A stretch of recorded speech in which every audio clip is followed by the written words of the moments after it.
na biso toza na mbala oyo babengi yango mbala lang.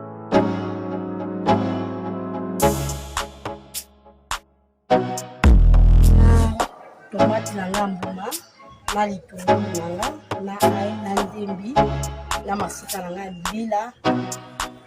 Fumbwa na ngai eza na ba légumes oyo na rotia na kati. Naza na tomate nguma Namba niki te yango. Awa sikoyo ekomi ya konika basi baniki yango na machine. Mboloko na ngai yango.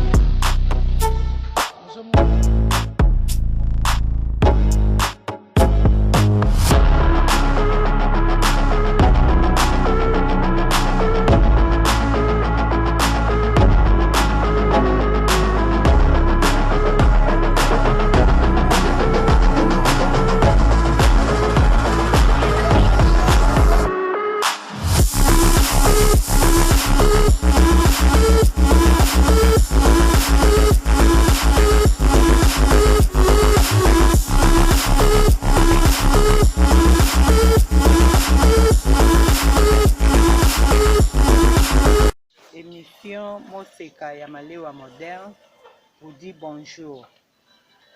Mbote na bino, ngai Mama Cherina, Madame Zambele, naye ko présenter bino lelo elubu na ngai nazolamba mayebo mbisa kokauka na makayaba. Donc lelo recette na ngai oyo nazosalela bino. Normalement babengaka yango 3 pieds.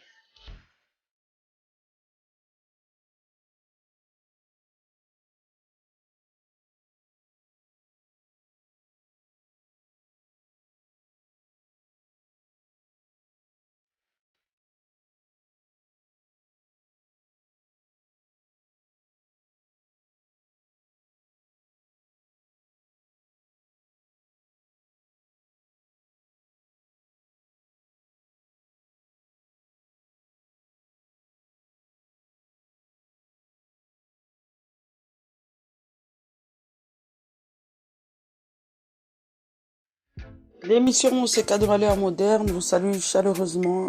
Bonjour à tous, bienvenue. Voilà, aujourd'hui est un jour de tristesse. Voilà, la vie est ainsi faite. On a des fous rires, on a des moments de joie et on a aussi des moments de peine. Et voilà, donc la tristesse a frappé à notre porte et nous avons dû reconduire une des nôtres à sa dernière demeure à Kinshasa.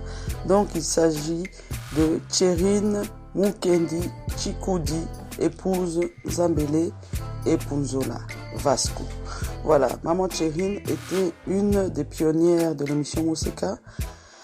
On l'a très peu vue sur les vidéos, mais tout de même il y a au moins 3-4 vidéos où on pouvait soit la voir, soit découvrir ses recettes. Mais il faut savoir que Maman Tcherine a beaucoup participé, notamment lorsque nous préparions des repas de Noël pour les orphelins, des repas pour visiter les malades et tout ça. Donc elle préparait chez elle et elle allait livrer gratuitement. Donc elle faisait ce travail pour participer à l'œuvre sociale.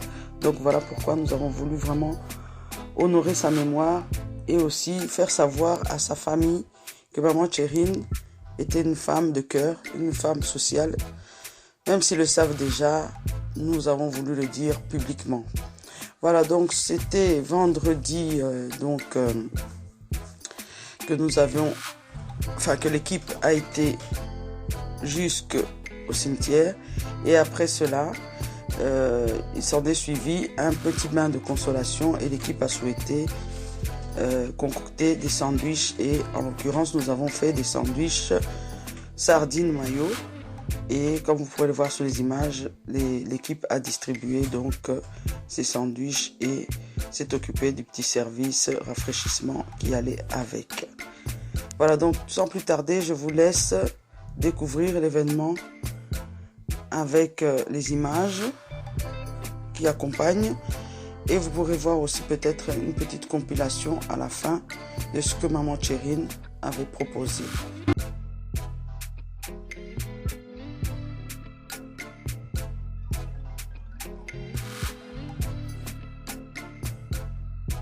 Voilà, mais à présent l'équipe va réaliser donc la garniture qui sera dans les sandwichs. Donc ici nous avons fait la garniture que nous appelons sardine mayo. C'est l'équivalent à peu près du thon mayonnaise, mais on a fait avec la sardine parce que c'est un produit beaucoup plus abordable chez nous au Congo et donc est plus facile à trouver. Hein. Le thon ne se trouve pas partout.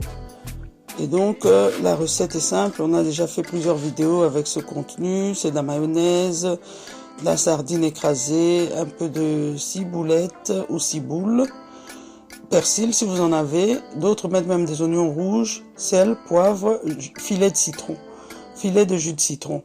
Voilà, donc vous pouvez faire un petit peu à votre sauce, si vous voulez vous mettez un peu de paprika, mais ici, vraiment ce que les mamans ont fait, c'était des ingrédients simples, donc sardines, mayonnaise, sel, poivre, oignons nouveaux, donc jeunes oignons qu'on appelle chez nous ndembi, et filet de jus de citron.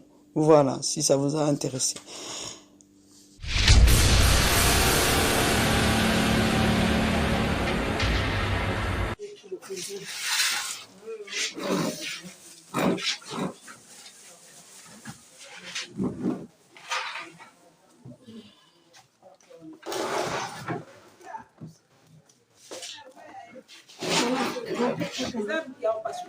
Nasi makabo tu.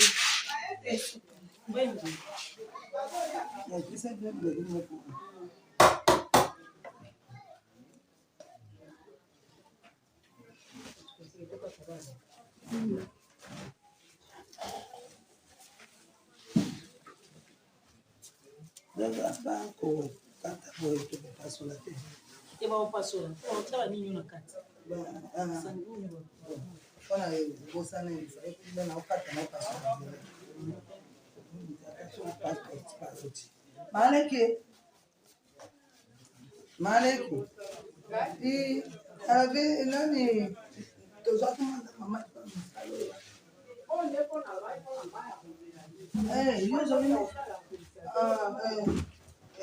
Ukafe mopaya kele na mono ya kumene.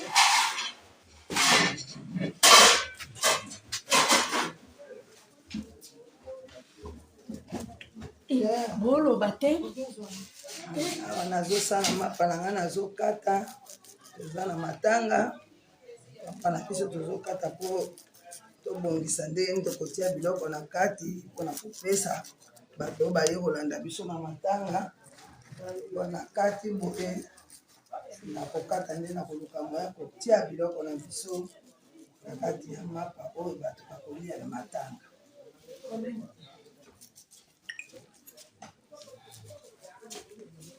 Makambo ezali ebele mpenza ata baplateau ta mitano mpe koleka esika nde ezokoma kwa moke tozolongola totia na pembeni.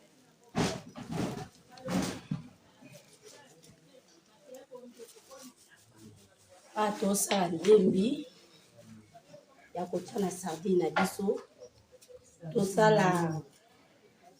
tosala salade sardinée.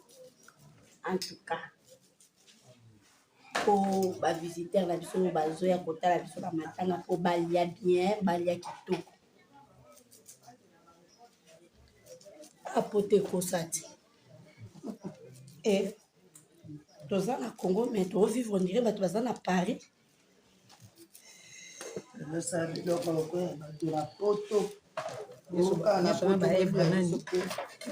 Mama moseka malewa moderne mama umela bisiko za wana za bapambola wa ebele kokanisa likanisi ya boye mama na ngai batikao avant de présenter tokotia no bilongo tolongo no salite nyonso après tobandi.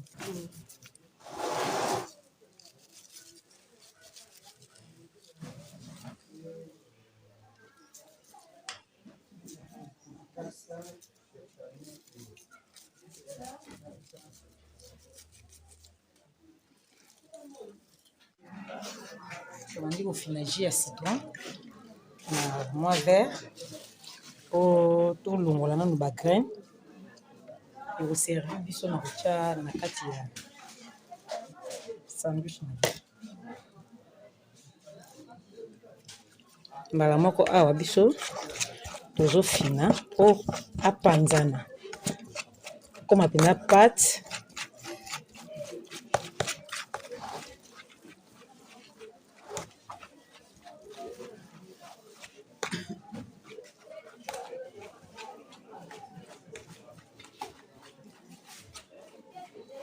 awa mpe nga nazokondele kaka basola mapa na ngai mapa ezali vraiment ebele bango bazobongisa kuna nga mpe naza kokasola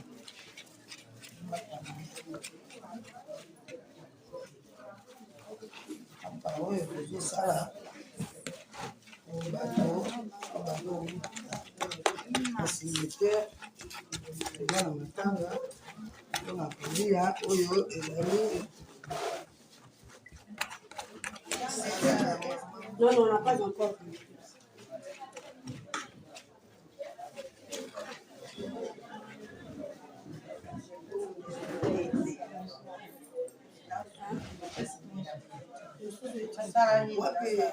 wapi mbili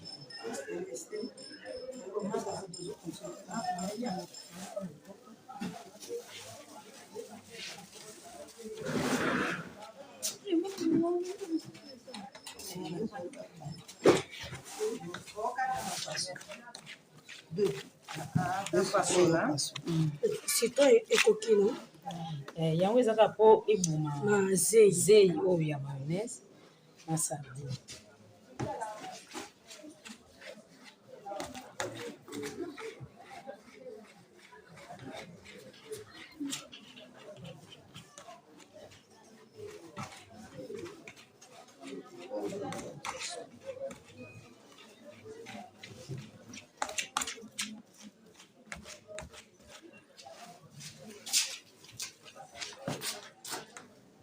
ok nakomi kotia ndembe na biso tokomi kotia ndembe na pati na biso ya sardine nakomi kotia yangoyo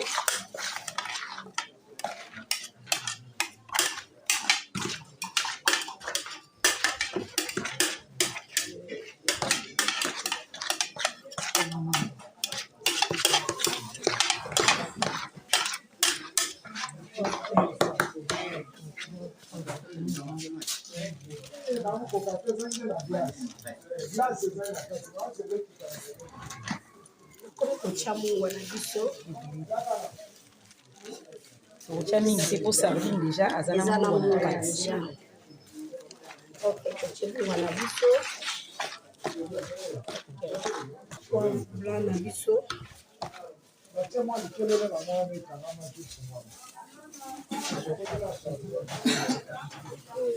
awa tozotya poivre blanc nyonso tozosangisa mpo kaka esala bien.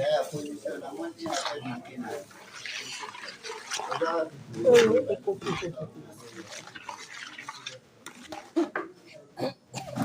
kati ya kotia mayonnaise na biso mayonnaise na biso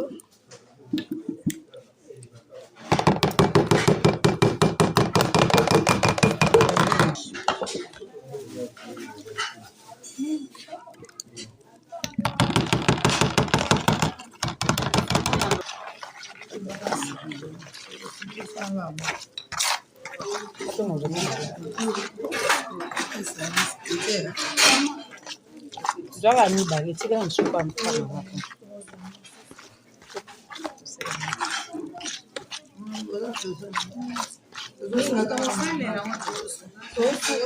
toza te mpona mbala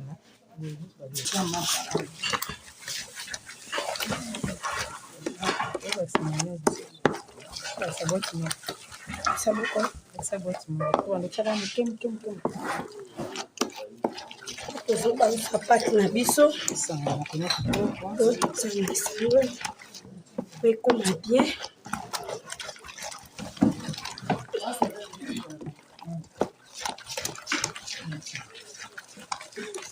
kotia jus na nga ya citron na pati ya sardine jus oyo eza mpo elongola zei oyo eza na mayonnaise na sardine.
Toprofite kwa ndenge kuzodia wana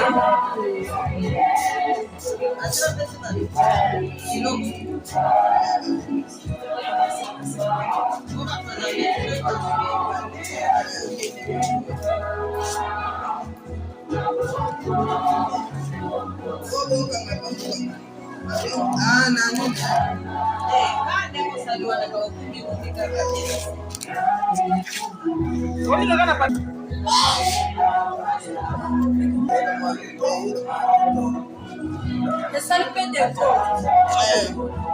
esa neti mapema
nga mwana nchidi na l'église make nga mona na ngade tongo lelo omoni nga live toyaki lelo kokabola mawa na pete nzambe abumisaki mwasi talaka groupe ya mawa mosika malewa derrière tozalaka bomoko toujours bomoko donc toyaki kokabola mawa tosilisi sikokala te tozolinga tozonga apesi yo merci ebele place ozali ozalaka kaka bomela. Aujourd'hui, c'est vraiment un jour plein de tristesse parce que nous sommes venus partager la tristesse avec notre papa, frère, papa Vasco, pour la perte que nous avons subie vraiment dans la famille, parce que ça c'est une grande famille. Maman Thérine était l'une des nôtres. Elle a présenté aussi quelques recettes dans notre émission Mousseka, des Maléwa modernes. Voilà, aujourd'hui, nous avons mis son corps dans la terre. Qu'est-ce qu'on peut encore dire de plus? On dit que merci au Seigneur, parce que c'est lui qui donne et c'est lui qui retire. Voilà, nous sommes à la fin de la journée d'aujourd'hui. Et voilà, tout ce qu'on peut dire, que son âme repose en paix. Et je vous salue tous, ainsi que notre coach Maman Maléwa moderne. Anjuku, mimi nipatia mwebote jambo. Hapa tunakuya mkilio kia bibi yake wa papa Vasco, Mama Thérine. Alikuya mtu katikati si bote mu emission Maléwa moderne Mama Mousseka. Hapa bote batatushikia mu emission. Mimi naonesha foto ya Mama Thérine. Ami yake ipumujike fasi ya kimya. Akuya mama yabo wa kimya, inasaidia batu, roho ya huruma, Mungu anamubeba. Fashile kwa Mungu amuweke pafashi ya kimya. Na mimi naomba Mama Mousseka Maléwa moderne, Mungu kubariki, jo ya akili unatuwajia, jo tukwe tupartager buchungu bwa kilio shibote. Fashile wiko, Mungu akubariki sana na Mungu abakie kubariki aba batabakia nyuma yetu. Merci beaucoup. Tunamaliza kazi yenye zile tulikuya kufanya hapa. Mungu atubariki shipote na tutangurisha fashile yote tutaenda mwa transport. En tout cas, merci. D'abord, merci pour l'équipe Mobimba. Ya Mama Mousseka, Denge Balandinga na Matanga. En tout cas, na kokamate. On a ngako tezalo kokamate pour esala makaming kana za mwana maison. Tosunga souvent tolandanaka. Soki muninga za na problème tosalisanaka. Ya mbalo ekwepa na ngai nazwaki problème makasi. Mais bandeko balandinga ebadi na ntango ya pasi tolela na baninga esengo tozala na baninga en tout cas minga balobela eza te en tout cas, merci l'équipe mobimba ya maman Moseka. Et puis maman Moseka si kozwami nzamba pamba na yo ebele ebele abakisela yo ebele ebele. Donc nazali naza d'abord fatigué mais nakokaki jamais elekasaki nasenga merci. En tout cas nzamba abakisela yo ebele. À présent, nous sommes arrivés à la fin de notre émission et donc voilà. Que dire de plus? Donc Tchérine était non seulement une maman sociale très active dans la chaîne, mais c'était une belle sœur pour moi, donc l'épouse de mon cousin, qui lui-même coordonne toutes les activités liées à la chaîne YouTube Émission Moseka ainsi qu'aux œuvres sociales qui vont avec. C'était une mère, c'était une sœur, une cousine, une grande sœur, une petite sœur, une maman. Mes pensées vont vraiment à son cher époux, Papa Vasco, Epouzola Nzambele, et à ses enfants. Vraiment que le Seigneur les fortifie. Et nous allons rester toujours en contact, nous l'étions déjà. Et nous allons les accompagner dans cette douleur. Les mamans, je vous remercie. Maman Onda, Maman Jeannette, Maman Ketia, Maman... Huguette de loin aussi a beaucoup participé pour qu'on puisse réaliser quelque chose. Maman Néné qui a cuisiné aussi, qui a aidé pour faire les sandwichs. Je remercie moi Angela Tongo, je remercie Papa Pompidou qui était aussi de très près avec nous, bien qu'occupé, et toutes les personnes qui nous ont soutenus. Merci pour vos messages d'amitié, surtout sur Facebook. Merci pour tout ce que vous avez fait pendant cette période de deuil. Que le Seigneur vous bénisse abondamment. Voilà, maintenant c'est vraiment la fin. Si vous êtes nouveau sur cette chaîne, nous vous demandons, si vous le souhaitez, de vous abonner afin de ne pas manquer nos nouvelles vidéos. Activez la cloche de notification. Et maintenant, je vais faire un petit résumé en lingala. Bande kolelo, tolela ki Mama Tchérine moko ya chaîne Nabiso, ou alakisa biso bilubu kilikili.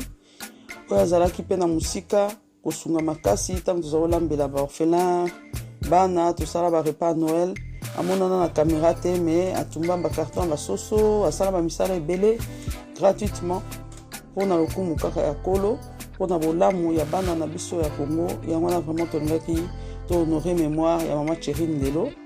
Tosalaki moke oyo tokokaki kosala ndenge kaka ezalaka ya kolanda ye kuna na bandeko ya chaîne ya kolanda plutôt famille kuna sur place na Kinkole bisika makambo elekaki kola pambola bino bayo nyonso basoutenaki aussi bien financièrement aussi bien na coup de fil façon nyonso soutenaki en tout cas etouchaki biso nazwaki ba message ebele na Facebook namonaki basoutien na bino kola pambola bino. Voilà, c'est à présent vraiment terminé et l'émission Moseka de Malewa Moderne vous dit à bientôt.